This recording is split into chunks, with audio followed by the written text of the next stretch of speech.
Olá de novo. Eu sou Stephanie Lorenzen, agora com uma pequena introdução ao tema da negociação coletiva. Um dos principais objetivos da OIT é promover a negociação coletiva em todo o mundo. E isso já foi indicado pela Declaração da Filadélfia de 1944, que faz parte da Constituição da OIT. Vamos primeiro olhar o termo. O direito à negociação coletiva significa que as associações, empregadores ou organizações de trabalhadores podem acordar os termos e condições de trabalho fazendo acordos entre si. Tal como acontece com a liberdade de associação, há uma série de instrumentos jurídicos internacionais que garantem a negociação coletiva. Em termos das normas internacionais, a OIT aprovou os seguintes principais instrumentos: direito de sindicalização e de negociação coletiva, que é a Convenção 98, de 1949, sendo complementada pela Recomendação 91, do ano de 1951. E uma série de instrumentos mais recentes que se concentram em aspectos específicos da negociação coletiva. A maioria dos Estados-membros da OIT ratificaram a Convenção número 98. A própria OIT vê a Convenção 98 como uma norma fundamental que significa que deve ser aprovada por todos os Estados-membros. No entanto, uma série de países ainda não ratificaram a Convenção 98. Entre eles, a China, a Índia, Canadá, Estados Unidos e o México. O que indica que, na prática, a aceitação e o respeito da negociação coletiva, como um dos direitos fundamentais do trabalho, ainda estão longe de serem universais. O direito à negociação coletiva está intimamente ligado à liberdade de associação.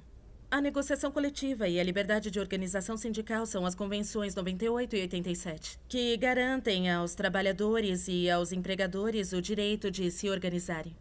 Dentre outras, estão garantidos o direito de estabelecerem suas próprias regras, elegerem livremente os representantes e os direitos de organizarem atividades. As atividades sindicais incluem, por exemplo, realizar reuniões, incentivar a sindicalização, organizar campanhas e participar de organizações internacionais.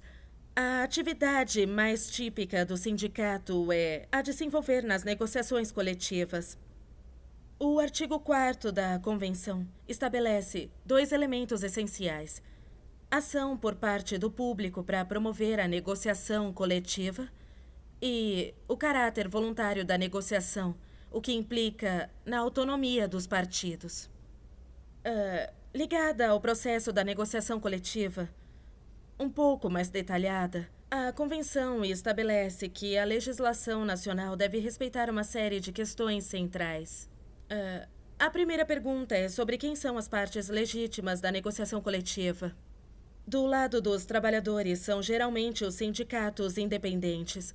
Sob certas circunstâncias, os representantes eleitos diretamente pelos trabalhadores também podem fazer parte de um acordo coletivo. Em certos países, no entanto, acordos diretos entre empregadores e grupos de trabalhadores não sindicalizados são muito mais numerosos do que a convenção coletiva negociada com representantes de organizações de trabalhadores, embora isso não esteja em conformidade com a convenção. Segunda questão: quais os principais pontos da negociação coletiva, termos e condições de trabalho e de emprego em um sentido muito amplo? Também a relação entre trabalhadores e empregadores.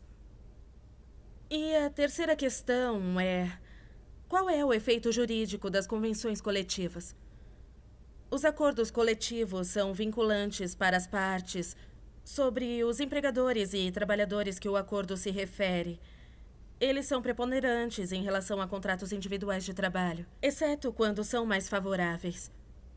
Essa é uma tendência para a legislação nacional em alguns países de priorizar os direitos individuais em detrimento dos direitos coletivos que se referem às questões trabalhistas, embora isso não esteja em conformidade com os princípios da OIT. A última questão, que se refere à convenção. Que regras existem para os processos de negociação coletiva? A legislação nacional deverá indicar quais os critérios para a indicação do sindicato representativo, que representa a maioria, pelo menos 50% mais um dos trabalhadores de uma respectiva categoria, terá prevalência na negociação dos direitos. Contudo, os sindicatos minoritários devem ser protegidos. Deverão ser concedidos direitos de negociação. A convenção também se baseia no princípio da negociação de boa-fé, que estabelece como se darão as soluções para os conflitos entre trabalhadores e empregadores que não chegam a um consenso.